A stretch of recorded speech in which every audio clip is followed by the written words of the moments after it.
ناشتے سے فراغت کے بعد ارشد کو ایک ایمرجنسی فون آنے پر ہسپتال جانا پڑا اور سائقہ گھر والوں کے ساتھ بیٹھ کر باتیں کرنے لگی۔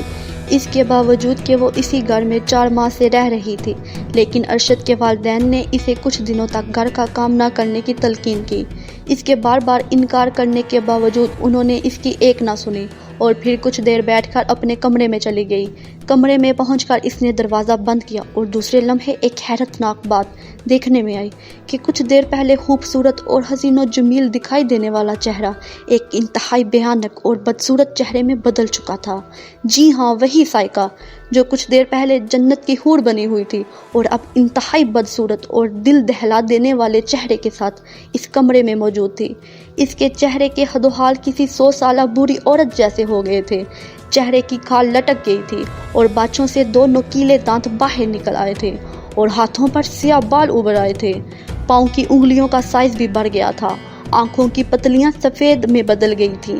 کوئی تصور بھی نہیں کر سکتا تھا کہ اس خوبصورت چہرے کے پیچھے ایک انتہائی بھیانک اور مکروہ شکل چھپی ہوئی ہے۔ اپنے چہرے کے حد و حال اور جسمانی تغیر کے بدلتے ہی جیسے وہ کسی اور دنیا کی مخلوق لگنے لگی تھی۔ وہ تیزی سے کمرے میں یوں چکراتی پھر رہی تھی جیسے کوئی بھوکا شخص انتہائی بھوک میں کچھ کھانے والی چیز کے لیے باغ دور کرتا ہو۔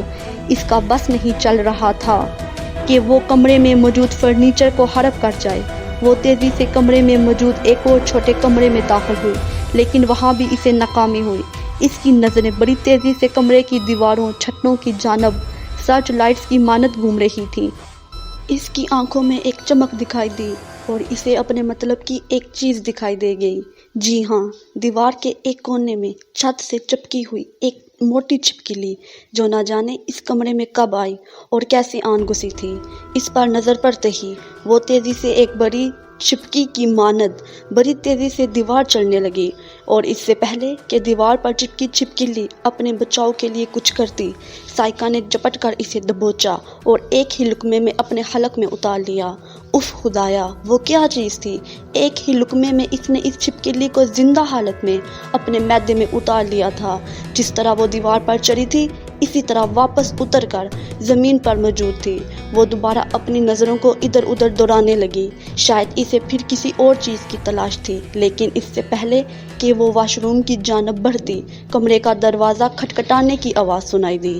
یہ آواز سنتے ہی سائقہ کی ظاہری حالت دوبارہ پہلے والی حالت میں تبدیل ہونے لگی اور چند لمحوں کے بعد وہ پہلے کی طرح جوان اور خوبصورت بنی کمرے میں موجود تھی۔ اس نے دروازہ کھولا تو سامنے شکیلہ موجود تھی۔ اس کے ہاتھ میں نئے کپڑوں کا ایک پیکٹ تھا جسے اس نے یہ کہہ کر سائقہ کی طرف بڑھا دیا کہ یہ پیکٹ اسے شادی کے تحائف میں دیا گیا ہے۔ شاید سامان اٹھاتے وقت وہی نیچے ایک کمرے میں رہ گیا تھا۔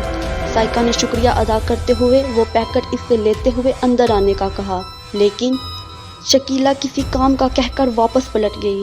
سائقہ نے چند لمحوں تک اسے واپس جاتے دیکھا اور چہرے پر ایک حبیب سی مسکراہٹ ابھر آئی اور اس کے ساتھ ہی اس کی آنکھوں کی پتلیاں ایک لمحے کے لیے سفیدی میں بدل گئی، لیکن دوسرے لمحے وہ دروازہ بند کر کے واپس کمرے میں لوٹ آئی۔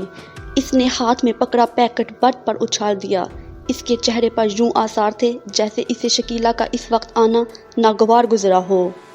اس نے دانت کچکچاتے ہوئے واش روم کا دروازہ کھولا اور ایک جھٹکے سے بند کر دیا اور دوسرے لمحے واش روم سے یوں آوازیں آنے لگیں جیسے اندر بہت سی بلیاں آپس میں لڑ جگڑ رہی ہوں۔ اس گھر کے ماکین تصور میں بھی یہ نہیں سوچ سکتے تھے کہ جسے وہ ایک خوبصورت دلہن کے روپ میں اپنے گھر لے آئے ہیں وہ در حقیقت ایک بلا ہے، ایک انتہائی خوفناک بلا۔ گھر میں ایک خوبصورت بلی جو شکیلہ نے اپنے والدین کی مخالفت کے باوجود بڑے پیار سے پالی ہوئی تھی، وہ اچانک ایک روز غائب ہو گئی۔ سارے گھر میں ڈھونڈنے کے باوجود کہیں نہیں ملی، چھت پر بھی نہیں ملی۔ آس پڑوس کے گھروں سے معلوم کرنے پر اس کا کچھ پتہ نہیں چلا۔ کوئی سوچ بھی نہیں سکتا تھا کہ وہ بلی اس وقت سائقہ کے پیٹ میں موجود ہے۔ جب وہ ایک رات چپکے سے پانی پینے کی غرض سے کچن میں واپس آتے ہوئے اس بلی کو ہڑپ کر چکی تھی۔